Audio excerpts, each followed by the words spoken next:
Aduh. Female founders luar biasa nih. Share-share ya tips-tipsnya dong. Gimana buat teman-teman yang lagi mulai usaha, terutama untuk teman-teman females. Cerita dong mungkin background Gradana seperti apa sih?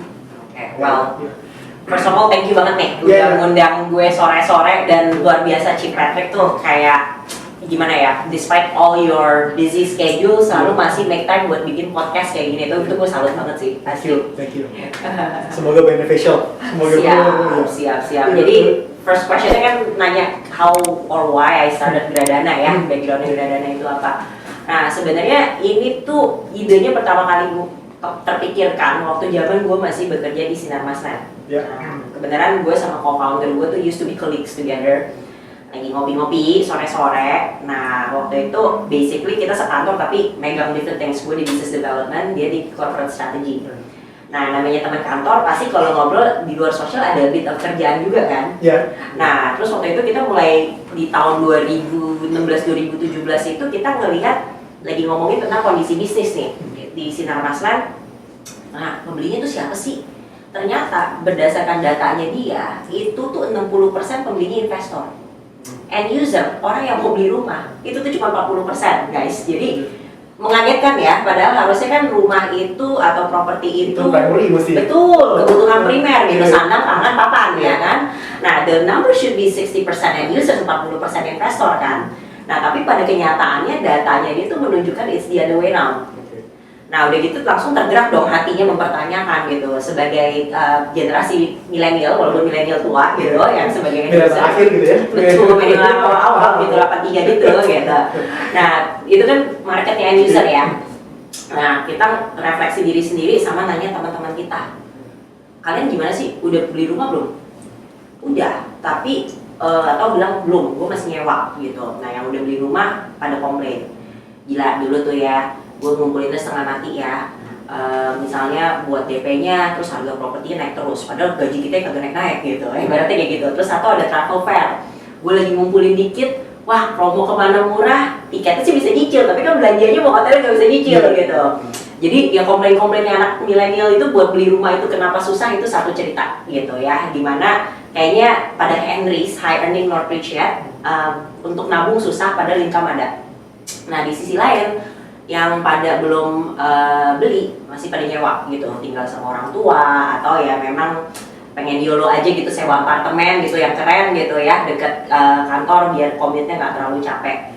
Nah itu juga orang-orang pada komplain juga tuh, basically gue kalau sewa mesti bayar sewanya 1 tahun di depan gitu, padahal mana ada sih kita gajian 1 tahun di depan gitu. Nah jadi itu that kind of like end user problems yang kita start like discovering kenapa akhirnya itu 40% bukannya sih 60%, karena mau beli itu susah gitu, yang dari sisi ngumpulin duitnya atau lokasinya atau pricingnya nggak pas gitu. Itu back in 2016-2017 punya story. Nah at the same time kita lihat yang sisi investor itu pun juga mulai turun tuh waktu itu, karena ada peraturan pajak baru di mana waktu dulu tuh orang-orang tuh kalau invest properti sering tuh kayak flipping, bener ya kan, jadi PPJB dulu sama pengembangnya, terus nanti bayar admin fee aja sama developernya, lalu tuh addendum gitu. Misalnya awalnya beli gua, terus gua jual ke lu, terus udah gitu ya udah ntar addendum dari nama Angela ke nama Patrick aja, bayar admin fee ke developernya. Nah cuman itu udah bisa cuan tuh begitu. Nah betul, biasanya kan orang-orang pada kayak begitu tuh dulu ngeflipnya kan gitu, launching beli murah, berapa bulan naik lu lepas gitu. Nah, cuma pemerintah pinter kan menyadari adanya fenomena ini, gitu. Jadi akhirnya kan dikeluarin satu peraturan di mana kalau ganti nama, Anda harus bayar PPh sama BPHTB gitu. PPh dari sisi orang yang original name-nya bayar PPh. Nah, si BPHTB is the person yang nama barunya tuh gak ganti ke orang itu liable to pay the BPHTB. Nah tadinya kan semua perpajakan ini di zaman dulu itu belum harus dibayarkan sampai rumahnya jadi dan ditempatin sama end usernya. Nah cuman karena ini ditarik ke depan, akhirnya kan jadi nggak seksi nih. Then you suddenly have a tax exposure yang lu harus bayarin dulu di depan walaupun barangnya belum jadi. Gitu. Jadi bisa bayangin tuh PPh 2,5%, BPHTB 5%, terus biasanya kalau beli dari developer kan ada PPN ya. Berarti kan tax exposure-nya udah 17,5% gitu. lucuan 20% aja tax exposure 17,5%, it's like you only get Udah 2.5%, udah kayak ya. ngapain gitu. Nah makanya pas saat itu kita lihat juga salesnya si properti itu mulai menurun karena ya itu yang si investor-investor tadi yang find it sexy to invest in property, it no longer become sexy nih. Nah terus jadi kita kan notice, jadi ada two sides of the problem. Ya property is not that investable, terus property is not affordable, ya kan? Nah, pas di saat itu mulai tuh kita dengar fenomena P2P lending, Pat. Tahun 2017 kan mulai masuk ya yang awal-awal gede-gede di Indo. POJK 77 baru keluar ya? Betul, gitu, saat-saat itu. Nah, terus pas kita lihat bisnis modelnya, kayaknya bisa diterapin nih buat yang property related things gitu. Dan at that time memang belum ada yang kasih produk pembiayaan yang property related di P2P lending. Nah, terus kita lihat sebagai pionir Gradana ya? Betul, waktu itu Gradana gitu. Walaupun akhirnya sekarang we go beyond that sih. Tapi kan kita nanya ini the background story-nya dulu kenapa Gradana itu jadi. Memang awalnya tuh dari situ gitu. Jadi kita lihat ada this problem, terus ada this business model, kayak cocok nih dijadiin gitu. Lah, and voila, akhirnya makanya kita pursue si P2P lending license atau business model dan jadilah Gradana. Gitu. Tapi itu gue asik ya, jadi Chief Angela tuh jeli banget melihat suatu problem, jadi itu opportunity ya. Kira-kira gap di sini ada problem, ada opportunity. Jadi itu kayaknya ada salah satu mandatory untuk entrepreneur trades ya. Jadi betul. Bagaimana kan problemnya dulu apa nih, kalau apa field apa yang kita mesti isi kan. Betul. Jadi caranya udah fix, di demandnya udah ada nih jelas. Terus dia, nah mungkin ini kan entrepreneur katanya dua macam ya, entrepreneur by necessity, satu lagi entrepreneur by opportunity. Nanti jelas-jelas sudah nggak mungkin necessity ya, pasti entrepreneur by opportunity. Nah itu juga by survey katanya itu memang yang lebih successful ya, karena mungkin passionnya di situ ya. Kita kan bagaimana kita ada opportunity juga. Keren. Soalnya kalau gue ngerasa gini, ngejual barang ke orang yang kira-kira lu tahu ngebutuhin karena merasa ada inconvenience, suffering, or whatever itu lebih gampang daripada lu ngejual barang persuasif ke orang buat sesuatu yang dia nggak terlalu butuhin. Gak ada ya? Betul. Yeah. Karena if you have a problem, there's a pain, right? So what you're offering with your product or service is a solution, jadi obat atas painnya dia gitu. Lebih gampang kan ngerayunya gitu. Siapa sih yang pengen menderita dan merasa sakit? Nah itu kan paling basic human needs and fundamentals ya. Dibandingin kayak ya nggak ada problemnya, nggak ada ituannya ya, cuma dengan barang ini yang kita tawarkan ini ya lu akan menjadi lebih XXXX aja gitu, atau ya lebih keren aja atau apapun itu gitu. Nah mungkin itu juga saya yakin ada seninya sendiri. Some people, let's say if you sell luxury goods, itu kan it's not really a pain versus problem solution kayak begitu ya gitu. Tapi ya mungkin yang dijual betul nice to have, gengsi, prestige, whatever it is gitu. Cuman ya mungkin orang kan ada passionnya like you said masing-masing atau specialty-nya masing-masing. Tapi kalau menurut gue makanya pendekatan ada problem kita tawarin solusi itu udah lebih kayak ya yang lebih serak aja dan lebih natural buat gue. Ibaratnya kalau misalnya orang sakit kepala, kita kasih obat sakit kepala gitu ya, dibanding kita jual vitamin. Betul. Oke, masih itu. Orang kan berarti lebih urgensinya langsung lebih di situ kan. Emang ini something yang needs, mau creating the needs. Keren. Kalau visinya Gradana mau dibawa kemana nih? Apa sudah ada perubahan visi, terus bagaimana untuk mencapai visi itu ya? Dan juga mungkin kesehariannya apakah ada values yang dijalankan untuk identity dirinya? Boleh cerita, Chief? Ya mungkin kita kadang-kadang gini, awalnya kan pioneer in property related financing, ya kan gitu. Tapi to be realistic, pandemic happens, things happens, right? Sekarang kondisi udah berubah, nggak sama lagi seperti dulu gitu. And we're still blessed that we are one of the remaining 102 companies P2P lending dari sempat 200-300, salah satu yang tersisa gitu. Nah, basically dari values-nya itu yang kita tahu adalah tadinya mungkin mau making property more affordable and more investable. Akhirnya dengan adanya kondisi yang ada, akhirnya kita ganti lebih democratizing finance. Nah, jujur aja sekarang kita udah do services beyond property related financing. Jadi ada juga B2B financing seperti invoice dan payroll financing, dan itu tuh malah sekarang lebih gede daripada si property related financingnya gara-gara pandemi. Nah, jadi kalau ngomongin apa segala macam, kadang-kadang menurut gua ya kita juga mesti realistis antara idealisme sama realita gitu ya. Kalau idealisme memang ngomong harus sih property related financing gitu, tapi realitanya mungkin itu bisa jadi lebih ke hobi jadinya kalau kita ngomong kalau 100% pure passion mungkin bisa saja hobi gitu. Iya, atau maksud gua kadang-kadang kita walaupun ada idealisme kita juga mesti realistis sih. That's how I see it gitu, karena kalau ngomong idealisme pasti harusnya property related financing dong gitu. Nah, tapi kalau kita ngomongin realita, demand-nya waktu itu pas yang pandemi happens, property it's not so sexy karena orang ya takut job security-nya, takut beli gitu. Terus udah gitu banyak juga yang tadinya sewa mungkin balik ke kampungnya gitu ya kan. Terus ya maybe masih ada some small projects lah ya, kayak orang stay at home jadi iseng duitnya biasa buat jalan-jalan akhirnya jadi renovasi. Tapi ibaratnya volume-nya tuh nggak sebanyak what it used to be gitu. Nah, at the same time yang si B2B business itu masih jalan, tapi dia mungkin ke banknya banyak yang tutup toko at that time. That's what happened gitu. Nah, kita tuh masuk ke the non-property related business itu pertama kali ya di tahun 2020 itu alat kesehatan, Pat. Jadi ada yang datang ke kita gitu loh. Jadi dia suddenly get a lot of order dari pemerintah. Karena all these hospitals all over Indonesia, in eastern part of Indonesia tuh under-equipped. Itu blast loh datang. Betul, datang sendirinya gitu. Nah, kalau gue ngomongin realistis, idealisme kan gue cuekin ya. Tapi gue ngomong oke, realistic nih, ini Tuhan kasih solusi buat kita gitu ya. Like what do I want to do with it gitu. Dan ya kita pelajarin, logisnya make sense, business modelnya make sense. Sebelumnya kita juga sebenarnya udah ada project financing dan invoice financing dan PO financing, cuman memang kebanyakan lebih property related sectors kayak kontraktor atau supplier building material, right?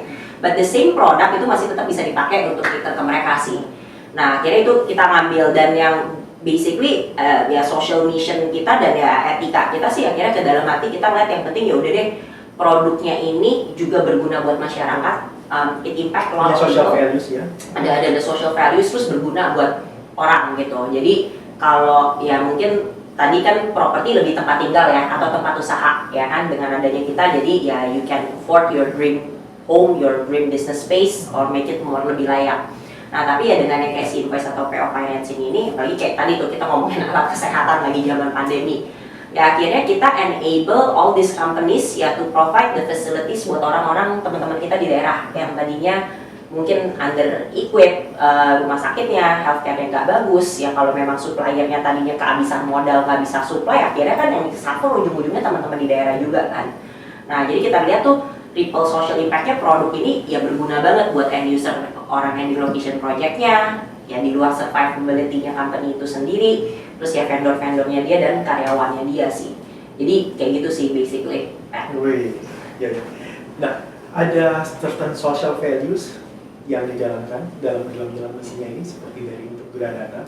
Yes. At this kind of stage ya. Terus sebelumnya kan kalau dari pandemi memang kita support ya untuk medical kan. Kalau saat-saat seperti ini apakah ada spesifik social values atau punya misi sosial apa yang kira-kira seperti itu? Oke. Sebenarnya kalau kita ngomongin social values kayak a lot of things kan kita suka balik ke apa namanya Sustainable Development Goals ya, SDGs. Ini a lot of things that we do tuh sebenarnya nggak by purpose untuk spesifik ke sana, tapi as we do it, we discover that we actually help to support these SDGs gitu. Jadi misalnya nih kayak the B2B businesses that we support, karena customer yang Gradana kan ada yang B2C, ada yang B2B. Nah di data kita yang tahun 2021, 2022, nah gue mulai biasa tuh end of year tuh mulai compile data and take a look at who is our customers. Nah interestingly tuh a very large proportion itu ternyata women own or women led businesses. Itu dari 33% sampai tahun lalu itu 40%. Itu something yang buat surprising buat gue, karena memang pas aplikasi itu masuk kita lihat them as companies bukannya as individuals gitu. Bukan cherry pick ya? Enggak, kita nggak cherry pick. Jadi kayak gue lihat PT lu adalah PT A, ya udah PT A bagus gitu. Nah tapi udah the whole year jalan, baru kita compiling data kan dari January. Itu lagi bikin sustainability report atau impact report? Betul. Jadi biasa after the whole year, pas kita we do annual report di luar commercial metrics, kita mulai belajar yang SDG begini nih Pet gitu. Jadi gue coba-coba kayak ituin data dong. Kalau awal tahun basically the team kan lebih nggak terlalu sibuk ya. So first quarter tuh satu ya selain mikirin tahun 2023 atau tahun ke depan mau ngapain aja, biasa kita juga recap data yang ada, terus recapitulate learns-nya apa, learning-nya apa, key takeaways-nya apa gitu. Kayak gitu sih gitu kira-kira. Nah ya dari ini tuh di luar the commercial metrics ya kita find out yang kayak begini-beginian nih, who is our customers, who they are, woman empowerment ya. betul gitu. Nah terus kedua tadi kan yang sort of health related ya udah diomongin kan gitu. Tapi sebenarnya itu 2020 2021 gede sih, tapi 2022 karena ekonominya udah mulai dibuka ya si medical equipment contribution tuh paling kayak 33% lah. Last time itu bisa 40%. Kayak gitu. Tapi kan 2022 tinggi ya. 2022 kan ya udah mulai normalize, jadi all the other industries juga udah mulai recover, jadi kita juga bisa serve from other segment sih. Nah, terus ya last but not least sebenarnya tuh yang social mission itu yang gue ngerasa banget adalah reducing inequalities itu terutama dari geographical coverage. Itu yang kita ngerasa banget gitu. Karena we find out from our numbers again gitu, 40% itu dipakai buat project located outside of Pulau Jawa atau Jabodetabek.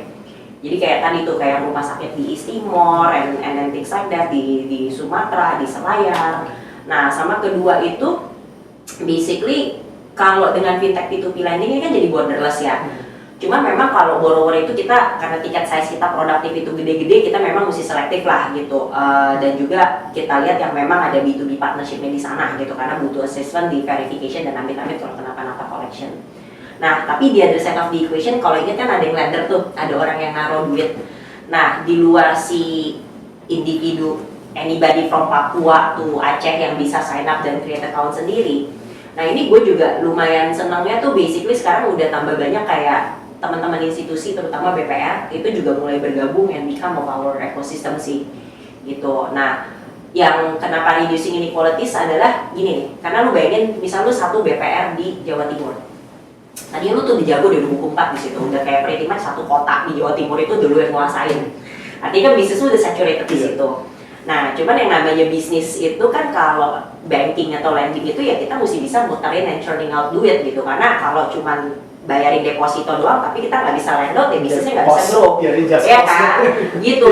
Nah, cuman gue udah saturated nih gitu di Jawa Timur. Nah, dengan bekerja sama Magradana, dia akhirnya jadi bisa kasih access financing ke orang-orang usahawan misalnya di Bangka Belitung. Ya, di Bangka Belitung itu financial options-nya nggak banyak gitu. Ya, bank umum pun cuma beroperasi sedikit, BPR juga ada, tapi ya nggak ada yang sekelas segede yang si Jawa Timur ini gitu. Nah, dengan adanya ekosistem kita, ya we do all the loan underwriting, the scoring, the repayment mechanism, and the transaction mechanism.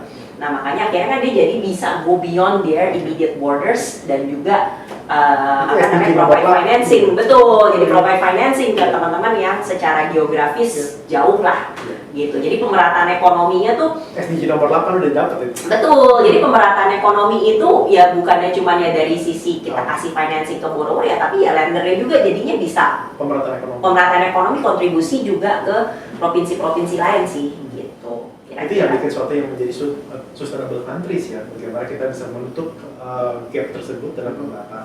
Nih menarik nih, kalau kita ngobrol satu lagi tentang sustainables ya. Jadi kalau kita dulu kan mungkin sebelum sustainable finance mungkin lebih mungkin before ya 5 tahun belakang tuh kayaknya udah mulai berlomba-lomba orang masuk sustainable finance 1.0 ya. Bagaimana membalancing antara profit dan juga social value, mungkin CSR. Sebelumnya kan sebelum ada SDGs rame ini 2015 nih perusahaan cuma mikir ya cuan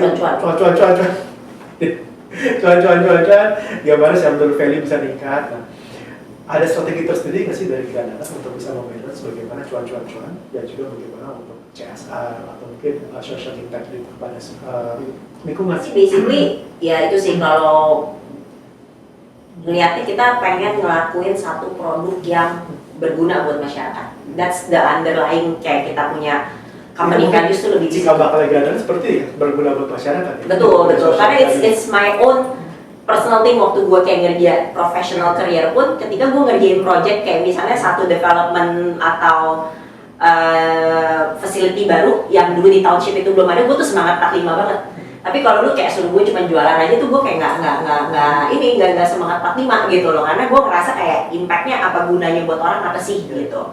Nah, jadi kalau di itu pun juga kayak sekarang tuh we basically what keeps us going, and ya dari social angle-nya kita merasa kita melakukan satu jasa yang berguna buat masyarakat ya, which is ya buat borrower yang maybe corporate atau individuals, dan juga buat lendernya kayak tadi itu. Jadi dia bisa improve let's say NPL-nya gitu-gitu ke segala macam dengan melakukan penyaluran kembali, karena waktu pandemi kan ya dia pasti hancur-hancuran ya, lot of BPR stuff like that. Tapi ketika dia melakukan penyaluran kembali, artinya kan it needs to be quality disbursement, right? Untuk dongkrak dia punya NPL supaya outstanding book-nya tambah gede gitu. Nah itu kita kan bantu, jadi ibaratnya kita juga ngebantu their to solve their problem, dan kita berguna buat mereka juga. Jadi kayak gitu sih. Jadi like misalnya nih kayak di fintech di P2P lending kan ada productive loan sama consumptive loan. Orang kan selalu bilang gitu ya, yang consumptive loan tuh yang lebih kayak mohon maaf pinjaman tunai, payday loan itu pasti lebih cuan, boleh dibilang seperti itu, karena lu bunganya lebih tinggi gitu. Tapi nggak punya social value atau? Ya, tapi kalau kayak dipaksa kayak apa, kita akan masuk ke situ. At this point gue nggak nyaman, to be honest, sama founder gue juga nggak nyaman, karena kita pengennya oke lah, yang penting cuan cukup buat cover kita punya expenses dan itu apa segala macam, karena ya any business that is not making money, it's not a business. Tapi at the same time kita pengen tidur nyaman, kerja enak buat kita dan tim kita gitu, dibandingin kayak suddenly have like a moral dilemma gitu ya, kalau misalnya ya a lot of complaints dari si borrower difficult in doing repayments, atau ya due to ignorance, atau memang ya due to illiteracy, atau ketiga memang gali lubang tutup lubang gitu. Tapi intinya kita ya gak mau untuk go to that way sih gitu. Ibaratnya kita harus merasa like everything that we do tuh berguna buat borrower kita dan stakeholdernya borrower kita, maybe their employees atau their customers gitu, ataupun ya government let's say gitu, karena some of them kan juga misalnya project-project government ya yang kita financingin. Jadi lebih secure ya kalau project gue? Ya intinya biar lebih tidur malam yang enak aja sih gitu ya. Penting gitu. Jadi aja dong, tadi sempat ngobrol ya terkait P2P ya, dulu sering down ya, jadi the last time 102 congrats, terus juga udah surviving pandemic, itu juga luar biasa sih, dari 2 storm gitu ya. Must be something to do with your leadership. Cerita dong your leadership style seperti apa, dan juga how you build Gadana culture nih, seperti apa yang bisa lo lihat. Oke. Nah kita like tadi, it's a good analogy that you put in ya, storm. Tadi survive 2 storm ya. Gue selalu bilang ke tim gue dan anak-anak gue gitu, bapak segala macem ya ini, dan kebenaran ya gue juga sama co-founder gue juga cukup kompak, dan visi dan misinya dan values-nya lumayan mirip ya, itu penting banget gitu. Nah kita ini kayak boat, dibilang ya kan, si boat ini kan ngelalui 2 storm nih kemarin gitu. Nah cuman satu boat itu krunya tuh rame-rame, nggak bisa cuma ada captain, nggak bisa cuma ada engine mesin gitu, atau kalau mohon maaf buat yang zaman dulu malah rowingnya orangnya banyak banget kan. Tapi intinya itu semua mesti kompak, semua mesti put in their part, karena kalau nggak boat ini tidak bisa maju, or doesn't even stay afloat ya kan gitu ya kan, bisa karam gitu ya, ada badai ya dia orangnya kemana-mana ya, kena ombak ambles gitu, atau yang satu gayung kiri kan, betul gayung kanan gitu ya kan, jadi boro-boro maju gitu, karena ini kan di luar cuman floating, kita juga harus bisa maju gitu. Nah artinya teamwork itu is very important, dan semua orang yang di boat itu kita kasih persepsi sama-sama bahwa everybody plays a part, semua plays a stake here. Kalau ada satu yang lagging, entah boat ini jadi tumbang, majunya nggak bisa cepat, malah kita bisa karam gitu. So we always tell that to the team and give that kind of understanding. Nah, analogi yang kita suka pakai juga kedua, ini kebenaran dari mantan bos gue sebenarnya yang menjadi role model juga. Itu suka bilang kayak gini juga, lu kalau sama tim, kita tuh mesti nganggapnya itu sebagai satu badan. Tim kita itu bukan alat. Kalau alat itu cuma betul. Kalau alat itu lu cuma suruh kerjaan itu ya lu pakai. Ibaratnya kan lu pakai kan gitu. Dan ya you get all the glory. Tapi ya alat itu juga ya setelah itu dibuang, disposable. Ya alat itu ya juga bisa rusak ya kan. Nah tapi kalau lu anggap tim lu sebagai satu badan atau badan, ya lu sebagai leader mungkin otaknya. Tapi otak itu tidak bisa jalan untuk ngambil satu gitu ya, ngambil gelas ini tanpa tangan. Ya your team it's your tangan gitu. Ya kan, tapi lu karena satu badan, lu sayang kan sama tangan lu, Ya kan, lu appreciate lu punya tangan kan, lu bukannya cuma memperdaya dia atau nyuruh-nyuruh tangan, tapi you also take care of your tangan, lu cuci tangan, lu kasih body lotion, whatever it is. Karena ya lu mengerti ini satu function keseluruhan badan dan kita tidak bisa bekerja masing-masing sendiri. Healthy mind, healthy body. Healthy mind, healthy body juga, betul gitu. Tapi ada dari that sih, intinya menjadi satu-satuan, betul. Antara leader dan juga tim ya, jadi kita nggak bisa sampingnya dan nggak bisa separate ya. Betul. This is very interesting. Karena kalau kita udah neglect our team, ya neglect ourselves juga kan. Betul. Kalau kita satu kesatuan, kita nggak ngurus tangan, yang ada juga nanti kan balik lagi kita lagi berapa. Betul. Nah, kalau misalnya tangannya nggak diurus nih, misalnya ya terus ada cuts gitu, infeksi. Wah, terus udah gitu mau masuk kemana-mana kan, karena tadinya simple dari sini. Atau tadi gak dicuci, makan jorok, makan gorengan, masuk ke sini sakit perut gitu, akhirnya suffer satu badan gini. I see apa ya? Simon Sinek in you. Apa? Apa namanya Simon Sinek? Simon Sinek, oke. Yeah. Jadi dia always been preaching ya leadership style itu juga how to look after your team. Bukan bagaimana kita nyuruh-nyuruh dia, tapi bagaimana kita help your team to grow. Dan ini lagi to help to grow, gimana juga help to grow untuk bisa untuk maintain ya. Jadi this is important ya. Kayaknya seperti I think that's like itu your leadership. Kalau gue lihatnya gini sih, nggak tau mungkin idealisme anak milenial juga kadang-kadang. Milenial awal nih. Milenial tua gitu. Atau ya nggak tau mungkin kadang-kadang ada work ethic, culture yang tadinya mungkin sedikit berbeda gitu. Nah, dulu waktu sebelum gue balik ke Indo kan basically lu kalau lu kerja sama bule itu tuh in their culture ya udah lu argue tapi everybody's very productive and very professional gitu. Terus nggak ada kayaknya agak jarang, at least in my previous experience tuh nggak pernah gue ketemu bos yang cuma ngomel-ngomel doang nyuruh orang gitu. Nah basically kayak gue ngerasa idealisme anak sekarang dan even idealisme gue sendiri pas zaman gue kerja itu masih continue dan even sampai sekarang dan gue tetap terapin. Gue ngerasa ya intinya kita need to be able to respect our boss ya kan. Nah how do we respect our boss? Ya kalau bos kita know what they're doing, right? Terus dua, kita trust bos kita karena ya memang ya he is knowledgeable and know what he's doing. Terus ketiga ya karena kita ngerasa and can see and can feel bahwa dia care, gitu. Ya kan, jadi jadi mungkin kalau sebagai tools doang dipakai. Betul, jadi kadang-kadang kayak simple things sih gimana sih gitu to show that you care and you're part of it ya. Kayak yang dulu bos gue suka contohin tuh misalnya nih kita ada teamwork gitu ya. Nggak tau deh, mungkin kan lu juga dulu pernah di fintech itu misal perizinan gitu ya. Nah itu kan kerja sekampung ya, bukannya cuma satu portion aja gitu. Ada mungkin bagian finance, ada IT, ada HR, ada keroyokan semua gitu. Nah tapi itu kan ibaratnya nggak mungkin cuma satu apa segala macam. Lu tuh mesti kayak jadi dirigen, koordinasi semua, tapi lu juga nggak bisa nyuruh-nyuruh. Nah one of the good way biar motivate your team dan ngerasa ada sense of belonging dan mereka juga ngeliatnya nggak lu nyuruh-nyuruh doang. Jadi misalnya kalau ada task nih, I don't know, let's say it's 20 tasks gitu.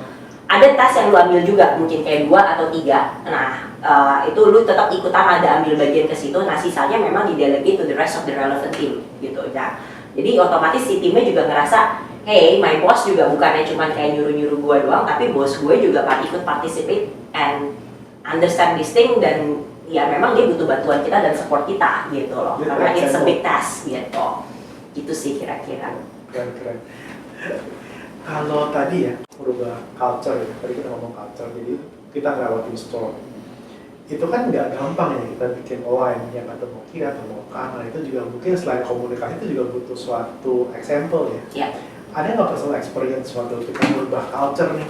Oke. Ini ada satu culture orang Indonesia yang agak menurut gue toxic Indonesian culture ya. Jadi dan kalau bisa sebaiknya kita tidak continue.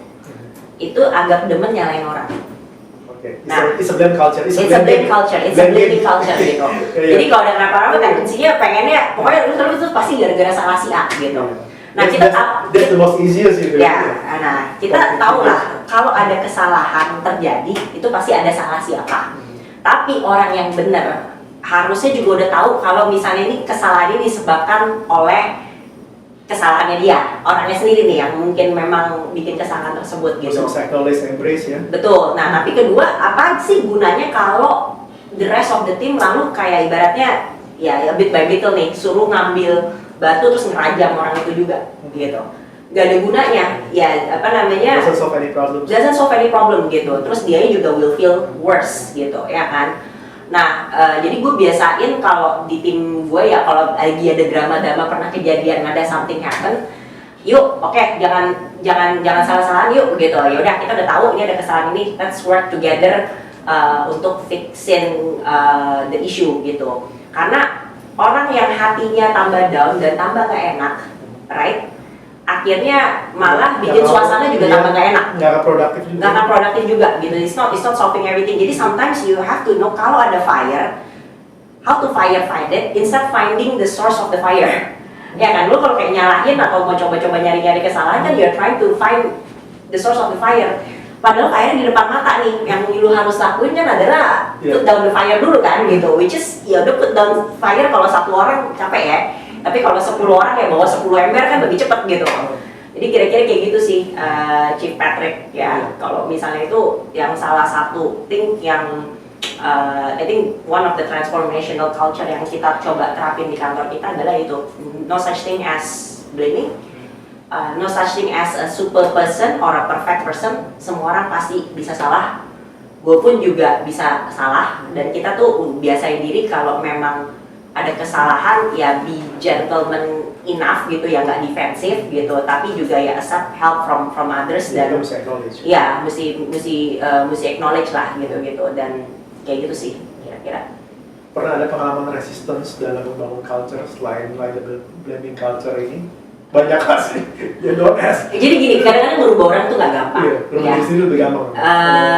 Terus apa namanya, ada orang yang memang pasti lebih resistance. Nah, cuman gue juga nggak pengen gara-gara misalnya kayak tadi culture gue nggak mau ada blaming culture. Terus ada satu orang ini yang demennya begitu gitu ya dan persisten. Walaupun orangnya kerjanya pintar tapi ada bad habitsnya nih. Mohon maaf orang ini toxic. Gitu ya kan. Jadi yang the other I don't know 99% of the population is fine. Ini ada duri dalam daging ini satu. Nah awalnya oke, masih itu kita toleransi tapi kalau sudah sekian lama dan akhirnya kan itu bisa affect mood dan produktivitas yang lain. No matter how good work performance of this person is, tapi karena attitude-nya itu begitu toxic, itu malah akan bisa ngeracunin yang lain dan decrease the productivity of the others. Subculture itu kan? Betul gitu dan akhirnya ya karena kan lebih gampang untuk memengaruhi suatu yang jelek ya dibandingin suatu yang baik gitu. Ya akhirnya in the end kita sih juga akhirnya ya beruntung ya akhirnya orang tersebut juga akhirnya no longer part of our company and after she left actually everybody feels better gitu dan apa segala macam dan bisa work more productively gitu. Bisa positive vibes. Betul. Jadi kadang-kadang kita pun mungkin sebagai leader harus bikin decision sulit ya. Nyari orang nggak gampang terus ini pinter tapi attitude-nya begitu. Nah terus gue mau timpen atau mau gue apa ini gitu. Itu yang memang pasti nggak gampang. Kadang dilemanya kita sebagai leader ya, kadang-kadang kita ketemu talent yang kurang smart tapi dia obedience. Betul. Tapi once dia juga udah smart dia mungkin lebih merasa lebih arrogant ya.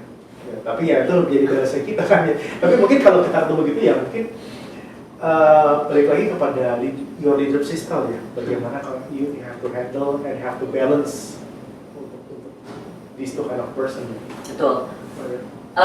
Sebenarnya kalau buat saya smarts itu masih bisa being taught and being learned. Attitude is the harga mati. Attitude sama sebenarnya hati ya, hati sama karakter orang itu yang susah.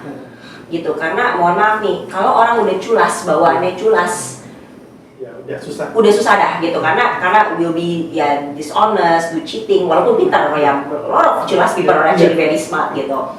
Ya karena kalau yang mohon maaf mungkin kurang smart gitu tapi ya hatinya bagus ya tidak pernah culas apa segala macam gitu ya kita ngelihat dia juga ya we value honesty gitu that's the way I see it sih gitu ya memang pasti juga perlu di grooming jadi makanya memang employee selection di depan itu very key juga ya jangan sampai kita salah hire ya karena kan ya kalau udah salah hire finding the replacement juga nggak gampang gitu terus kedua it would cost the opportunity or the business or whatever it is right tapi I think hampir semua usahawan atau even professionals pernah mengalami itulah gitu ya managing people it's not easy Dan ya memang try to find the dynamics of ya good hard skills versus soft skills itu nggak gampang sih gitu. Tapi kita juga mesti at the same time be wise enough not to reward the wrong thing. Intinya kayak gitu sih. Tadi sempat ngobrol ya, interesting itu juga kan being entrepreneur ya is a very lonely road ya. Ya. Ada role model nggak? Atau ada mentors yang ikut belajar untuk day to day-nya seperti apa untuk bisa ngelola prosesnya? Iya. Gue mungkin ngomong kalau apalagi kalau cewek ya, bukannya gue pengen di-treat special karena cewek, tapi let's face it gitu, kita sebagai cewek di luar jadi entrepreneur, we have other roles to fulfill juga nih ya, menjadi seorang ibu, menjadi seorang istri, di luar ya making sure the business run, dan juga jadi mak di kantor buat tim kita gitu, apa segala macam. Dan seperti semua manusia di luar ini, nggak laki atau perempuan, masalahnya itu satu hari cuma punya 24 jam ya, dan I have to face more challenges and more things gitu kan di luar yang kerjaan gitu. Nah, jadi how do you survive intinya kayak gitu kan ya, how do you manage this whole terrain dan this lonely journey. Menurut gua memang jadi entrepreneur itu gak gampang, dan akan lebih mudah kalau lu memang punya support system. Nah, support system itu siapa sih gitu. Satu, it will be great if you have a mentor, somebody yang who you can look up to, dan juga mungkin gak bener-bener coaching gimana, tapi kadang-kadang if you work alongside this person, kita kan manusia cukup smart ya, sometimes kita bisa pick gitu, apa yang bagus lo ambil kayak gitu. Jadi makanya kadang-kadang gue bilang kalau buat orang-orang teman-teman yang tadinya baru lulus mau kerja dulu apa langsung usaha, gue sering bilang sama orang mendingan lu kerja dulu, karena gitu biar dapat mentorship, biar dapat ngerti dunia kerja, biar dapat pick up little things from here and there yang lu nanti bisa implement pas lu ngejalanin usaha lu sendiri.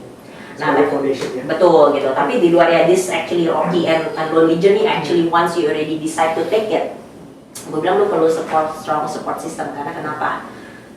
You will definitely have that days. Dan ketika lu pulang, lu pengen ada orang yang misalnya your spouse deh paling gampang gitu, atau kalau belum married ya maybe paling nggak your parents gitu, your family yang bisa ngerti dan support lu, bisa give you at least just a warm hug gitu. Di luar kedua kalau misalnya di luar kalau misalnya ya dia bisa kasih valuable advice atau solution, it's even better. Tapi other than that, satu a support in the form of warm hug aja itu udah lumayan meringankan hati lu pasti kan. Nah, tapi bayangin kalau lu tuh nggak disupport sama your family atau your close person atau tidak mempunyai itu, lu pulang capek-capek terus diomelin, kan mami atau kan gue udah bilang lu jangan jadi beginian apa-apa segala macam. Tuh lihat sendiri kan sekarang kecapean kan nggak gampang kan, ibaratnya lu tuh kayak udah jatuh terus timpa nggak pulang gitu. Jadi buru-buru ada yang mau ngebantuin pick you up during your hard days gitu. Nah, dan kita itu ya hidup itu karena kita makhluk sosial, kayaknya jarang ya kita bisa hidup sendiri, dan makanya butuh support dari orang lain sih gitu. Dan having a strong support system itu pasti valuable banget gitu ya. Tempat yang terutama yang paling mudah dan yang gue itu adalah keluarga sebenarnya. Tapi kedua, reasons itu nggak ada. Ya sekarang ini memang ada mulai beberapa komunitas mungkin ya gitu ya, atau friendship basis sesama women entrepreneur gitu, misalnya kalau cewek-cewek gitu yang shall support each other dan ya bisa consult ataupun ya curhat karena cewek demen curhat gitu misalnya. Nah itu juga mungkin bisa membantu sih sebagai ya alternative support system kan. Supporting itu penting banget sih. Yes. Kalau enggak ya tadi kalau misalnya kita nggak dapat supportasi di rumah itu yang paling mandatory banget ya.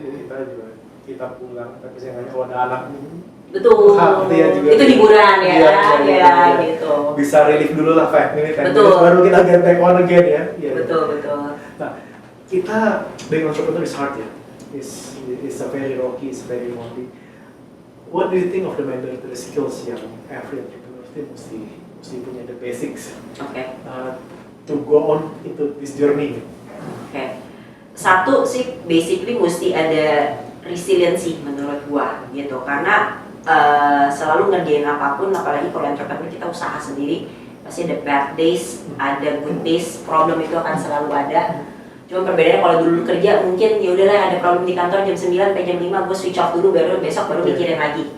Nah kalau jadi entrepreneur karena itu usaha kita sendiri pasti mohon maaf ya, like it or not, lu pulang ke bawah terus tuh kepikiran terus kan. Itu juga kebangun ya? Iya gitu. Nah cuman ibaratnya kita tuh mesti punya mental yang memang harus cukup kuat untuk resilient enough ya, kalau lagi ada bad days bisa nyadar oke, this too shall pass. Terus ketika you have good days juga cukup eling enough, bukannya langsung sombong dan foya-foya karena ya there might be bad days. Everything is temporary. Betul gitu, everything it's temporary, tapi ibaratnya yaitu mental kita tuh harus cukup dijaga ya untuk tidak gampang down atau jangan gampang GR menurut gue gitu. Jadi manage that sih. Nah terus kedua kalau ngomongin hard skills and thing like that ya mungkin kan tadi ya being able to see opportunities. Terus kedua I think at the end of the day any business we have to do tuh sebenarnya kan kita jualan ya, berarti kan ya mesti ada ya ability to be able to sell or offer a product that is bisa diterima sama masyarakat. Nah cuman kan designinginnya itu jalan apa enggak kan ya, mungkin satu network, terus kedua pricing ya kan. Nah terus udah gitu ketiga itu ya bisnis itu juga it's about managing money menurut gua gitu loh. Jadi pasti some sort of financial literacy skill itu menurut gua tuh penting. Kalau enggak lu mana tahu how to manage pembukuan gitu kan. Semua kan kalau nggak direkapitulasi dengan proper dan ada pembukuan yang proper, lu jadi nggak kebayang posisi kas lu, posisi jualan lo atau barang lu itu sebenarnya profitable atau enggak ya, apa namanya. Terus udah gitu ya dari sisi cash flow ya ada reserve-nya cukup apa enggak gitu, kayak gitu sih gitu. Cuman kalau those things sebenarnya kalau yang hard skills related ya menurut gua, kalau lu jadi entrepreneur dan lu nggak punya skills itu, cari partner yang bisa complement that, to cover that skills, yang bisa ngisi gitu. Makanya kalau menurut gua ngerjain satu entrepreneur bisa jadi solo single fighter, gue sih salut banget gitu, karena jarang kita sebagai manusia tuh Superman atau Superwoman yang bisa cover, ngerti sales, ngerti keuangan, ngerti legal, ngerti operations, kayaknya jarang kan. Biasanya super team ya, dan bisa complement satu sama lain. Betul. Nah tapi dari di luar super team pun juga kalau ada sparing partnernya co-founder, ya menurut gua kan beda nih. Kalau tim kan ya supporting team, tapi kalau partner atau co-founders kan jadi sama-sama selevel sama lu ya. Gitu. Ada sensitive things kayak misalnya lu kayak lagi mumet nih mikirin cash flow perusahaan gitu atau fundraising atau apa, itu kan lu nggak mungkin ngomong sama tim lu. Ya kan? Atau misalnya ada problem yang sensitif gitu, yang relate sama regulatory, itu kan juga lu nggak mungkin sama ngobrol sama tim lu kan gitu. Mesti orang yang memang selevel sama lu, have the same maturity level, punya trust level yang sama gitu ya. Karena two heads are better than one. Oftentimes ketika kita udah stuck mikir sendiri, kita butuh sparring partner yang terpercaya yang bisa mungkin membantu solve kita gitu. Terus atau ya bagi itu sih, bagi task gitu, karena I don't know, you have like 10 problems going on at the same time, cuman satu person ngelawan 10 problem itu is very mentally challenging. Terus kedua juga waktunya nggak ada, tapi ketika dibagi 5 sama 5 kan ya lumayan lah ya. Gitu sih. Kalau Acha itu conclude ya, tadi kalau misalnya jadi being entrepreneur tuh mesti bisa accept ya being a present. Tadi jadi keinget cerita biksu. Jadi ada patut cerita biksu yang kemarin kan ada biksu jalan kaki ya. Yes, setudong ya. Iya. Itu dia sempat diwawancara. Jadi jadi dia tuh mesti being present gitu. Jadi dia nggak bilang terlalu happy kalau misalnya kan dia kan potos ya. Yes. Jadi kalau dia nggak bisa terlalu happy kalau dia ketemu awan nggak panas tuh. Terus dia juga nggak bisa terlalu happy karena mungkin abisnya dia ketemu adem bisa juga tiba-tiba terik gitu loh, panas lagi. Jadi itu dia tadi yang represent. Jadi there's our bad days and those days kita juga mesti bisa adjust. That's your I think that after the corporate there's one of the entrepreneur's mandatory skills, learning from the biksu. Ya, ada juga bilang kan ya masalah hari ini adalah masalah hari ini ya masalah ya hari esok ya, it's another day's problem, right gitu. Dan apalagi dunia ini sekarang itu tambah cepat dan tambah uncertain. Lu pikir oke, besok lu bisa dapetin ini gitu, tapi bisanya toto enggak. Misalnya kayak pandemi, waktu itu siapa yang mikir toto ada pandemi, right? And then pandemic happens, terus lu mau komplain, lu mau nangis, ya kan? Nggak bisa juga gitu. You just have to go with the condition gitu. Atau kemarin makroekonominya nih, mungkin kita kan ada challenge lagi ya, 2022 Desember akhir yang pas gas naik sampai ke sekarang kan kondisi itu kurang bagus, to be honest gitu. Inflasi masih belum normal. Betul gitu, walaupun dibilang kayak inflasi, nyatanya inflasi gitu, hey gitu, everything is more expensive gitu ya kan. Nah itu kan pasti challenging to a lot of business gitu, dan tidak ada yang bisa predik kayak misalnya kemarin Rusia atau berantem sama Ukraine dan endingnya kapan gitu. Jadi it's like ya do what you can today, hope for the very best for tomorrow. Tapi lu definitely lu udah nggak bisa kayak, I think menurut gue tuh waste time banget kalau lu cuman kayak berandai-andai, dulu tuh hidup gue lebih enak, ini. It's gone gitu. It's no point. It's a waste of energy and not being productive sih kalau menurut There's a gue. sunpost policy. Yes, ya sudah lewat ya sudah lah, berlalu lah gitu ya. Hari ini adalah hari Nggak bakal ini. bisa mencerminkan the future juga kan? Betul gitu, ya kan. Cuman akhirnya bawa lu bikin down doang Iya. gitu. Itu sih. Iya, iya. Oke. Nah, tadi kalau kita melihat ya, jadi mungkin entrepreneur rocky road segala macam masih balik ke sini, tapi kan we have to be find bagaimana kerja kita to be more meaningful ya, and how to make your work more meaningful yourself, and bagaimana juga di Gradana yang akan bisa ngajak tim-timnya, tim Gradana untuk bisa bikin work lebih meaningful. Okay. Despite all the rocky road. Iya. Sure. Satu sih memang must give them an understanding ya bahwa ya produk atau jasa atau yang kita lakukan itu it matters gitu ya. Mereka memang pun harus believe itu from the bottom of their heart, karena kalau enggak kan juga banyak orang kan questioning atau tambah nakes, sekarang kan tambah idealis ya gitu ya.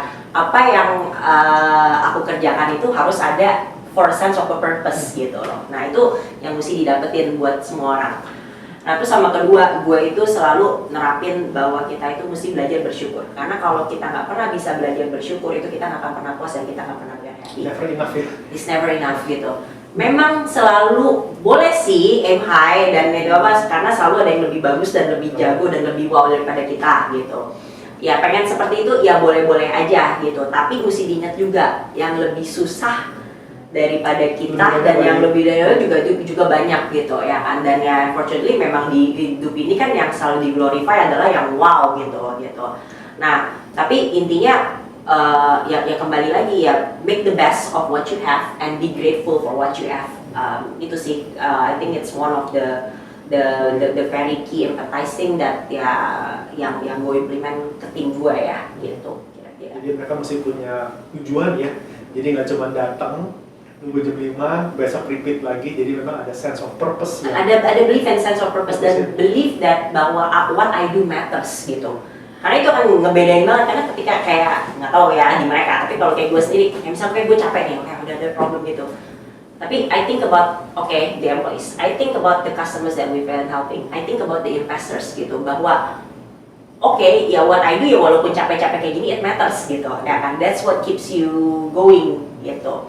Itu sih. Dan ya misalnya ya kayak si tim analis, udah analis capek, ini budek gue ngeliat data banyak banget, tapi what he does matters karena dia akan screening, make sure untuk risk managementnya bahwa memang ya si company ini ya deserve to get the financing gitu loh, apa segala macam ya. Mungkin dia belum tidak punya collateral gitu, tapi dari sisi cash flow juga memang ya terhambat ya, kalau nggak ngapain butuh Gradana kan.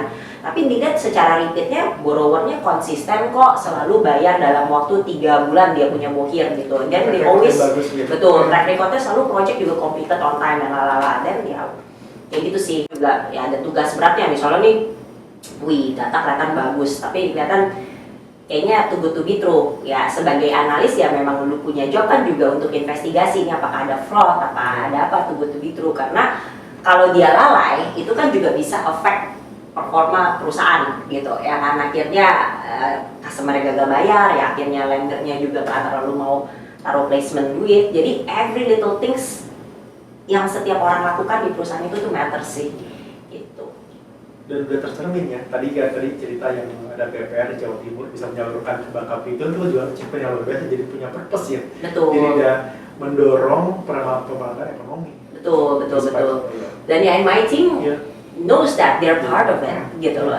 Dia berkontribut di situ. Betul gitu. Their work matters. If it's without their work, that loan or pemerataan ekonominya will not happen.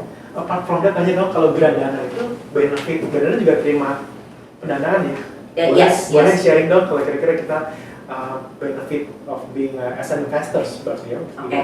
Ya, jadi tadi kan ada yang peminjam, ada yang pendana ya, atau pemberi dana. Nah, pemberi dana itu di kita tuh ada 2 kategori, Patrick. Ada yang institusi, jadi ya it can be the BPR yang tadi kita ngomongin ya, koperasi multi finance. Tapi other than that, kita juga open buat pendana perorangan.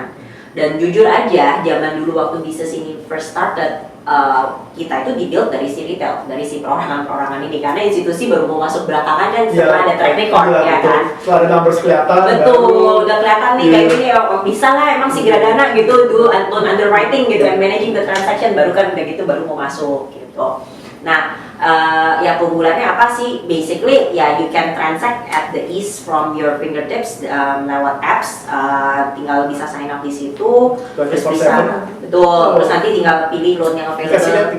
Oh iya, sebentar, ini lagi buka pinnya dulu, nanti create account, nanti basically nanti ada dashboardnya, and then you will be able to ya sih lagi ada dana berapa, ada summary-nya, lagi alokasiin berapa, yang berjalan berapa, udah balik berapa, cuannya secara rupiah berapa, dan yieldnya berapa.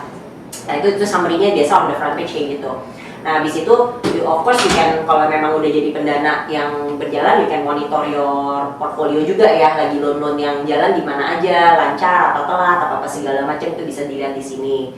Nah terus kalau misalnya mau ikut financing nih, lagi ada loan opportunity apa aja yang available, you can also do it from the apps gitu ya. Nanti tinggal ikutan aja, dan di kita itu karena mau democratizing finance juga ya, yang making investing atau financing available for everyone, jadi semua orang bisa belajar ngecuan gitu.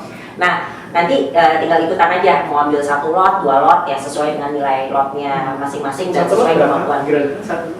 Tergantung nih, kadang-kadang kita ada kategori, kalau misalnya yang tiket size-nya agak besar, biasanya tuh kalau kita buang ke retail, pecahan minimumnya tuh paling nggak 1 juta. Tapi kita juga pengen kasih belajar orang-orang, untuk semua orang itu belajar bisa buat berinvestasi dan muterin duit. Nah jadi ada juga kalau loan tiket size yang lebih kecil, yang misalnya 200 jutaan gitu, 300 juta, kadang-kadang tuh gue pecah lotannya tuh per 20.000. Oh iya. Betul gitu, dan suddenly of course kalau lu punya 20 juta dan ya udah, then you have like ya apa namanya berapa puluh ribu lot gitu. Tapi other than that, it's like ya technically kalau duit lu cuma noban pun cuma 20.000 pun mau ikutan tuh bisa, and ya your bubble tea is more expensive lah ya daripada bubble tea jadi kalori, jadi gendut, ini jadi cuan gitu. Lebih produktif. Betul. Jadi you can choose there, terus udah gitu juga ya nanti bisa lihat mutasinya. Kalau tadi kan di portfolio level loan yang lagi jalan mana aja, tapi bisa juga lihat mutasi secara cash flow and consolidated. Kalau misalnya udah punya beberapa portfolio, oh jadi ini dapat cicilannya dari si A, dari si B, ini semuanya secara real time consolidated di account ini. Dan kalau kita ngeluarin duit misalnya habis pendanaan, ya ada keluar juga gitu, kayak gitu sih. Atau misalnya mau tarik, mau pindahin antara RDL kita pakai BNI gitu, di connect sama misalnya account pribadi BCA gitu. Nah itu juga connected, jadi nanti kalau mau tarik pindahin juga bisa langsung real time sih. Tapi banyak yang 20.000 atau banyak yang tiket 1 juta? On average ya? Oke. Ya jadi gini, biasanya itu tergantung age kalau gue liatnya ya gitu. Jadi kalau misalnya anak-anak yang lebih muda, gitu ya lagi muda belajar ini apa segala macam, tetap sih mungkin average ticket size ya baru nyoba, orang agak jarang ya yang 20.000. Ya pasti kalau misalnya itu juga dia tetap mainannya 1 juta lah ya, which is basically akhirnya dia ada kayak 50 lots or something, right gitu. Nah tapi kalau misalnya yang older retail investors, dan interestingly a lot of my first or earliest retail investors tuh tadinya adalah orang-orang yang demen invest di properti. Karena ingat awalnya kan kita property related financing kan. Oh happy dong mereka. Nah kalau dia kan biasanya om dan tante kayak gitu ya, udah kelas kayak begitu kan. Biasa kalau invest properti kan juga gede-gede ya, Pat ya. Itu modal lu gitu, modal lu puluhan juta, ratusan juta gitu. Jadi looks like for clientele yang mohon maaf yang lebih mature itu dan yang biasa main ya property segment itu easily mereka punya loan book tuh udah bisa miliaran sendiri kalau total transactionnya ya gitu. Tapi ya average-nya per average transaction ya 100 juta is like nothing gitu loh, atau puluhan juta gitu sih kira-kira. Wow. Kita sudah come to last station ya. Being entrepreneur is hard ya, tapi juga rewarding. Being entrepreneur itu juga menciptakan lapangan pekerjaan, menggerakkan roda perekonomian juga ya. Sharing dong buat teman-teman ya, kira-kira terutama untuk females, untuk mereka yang baru start untuk memulai usaha, supaya ini jangan kita bicara ini supaya mendiscourage mereka ya. Jadi kita butuh their skill juga ya. Dan juga kita juga bagaimana kita juga meng-encourage teman-teman yang journey-nya juga lonely, juga rocky, dan juga untuk mereka how to keep going. Oke. Oke. Satu sih basically find like-minded people or community whenever possible gitu, karena satu kita butuh support. Well, kalau bisa dapat dari keluarga kita it's one thing, tapi itu biasanya emotional support.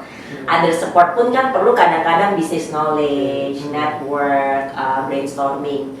Nah itu mungkin kan bisa didapatkan lebih dari teman-teman sesama pengusaha juga.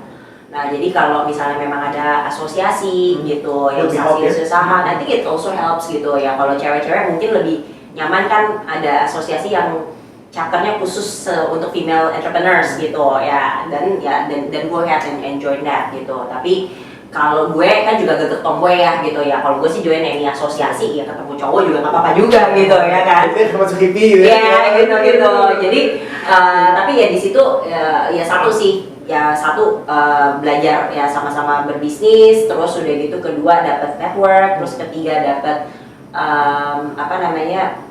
bisa ada teman brainstorming gitu. Keempat juga soalnya seringkali juga banyak program-program pelatihan ataupun opportunities yang mungkin ya kalau lu sebagai seorang individu you will not be able to access that gitu. Tapi ketika Anda bergabung di suatu asosiasi, nah program-program ini kan biasanya bekerja samanya sama asosiasi nih. Then you have exposure or access to such opportunities ataupun ya certain knowledge gitu loh. Misalnya ya training program apapun itu sih kira-kira itu yang bisa dipakai atau buat belajar gitu. Atau kalau nggak salah di Danamar juga kan ada academy ya, academy yang buat entrepreneurs belajar dari mungkin certain skill set yang saat ini. Misalnya gue jago bikin baju tapi gue bingung untuk marketinginnya, atau misalnya gue bingung pembukuannya gimana, itu kan kalian juga ada kelasnya ya kayak gitu ya. Nah tuh Chief ini luar biasa itu juga. Sharing. Mantap luar biasa ya. Bless to bless ya. Bless to bless. That's the word. Bless to bless. Bless to bless. Yes.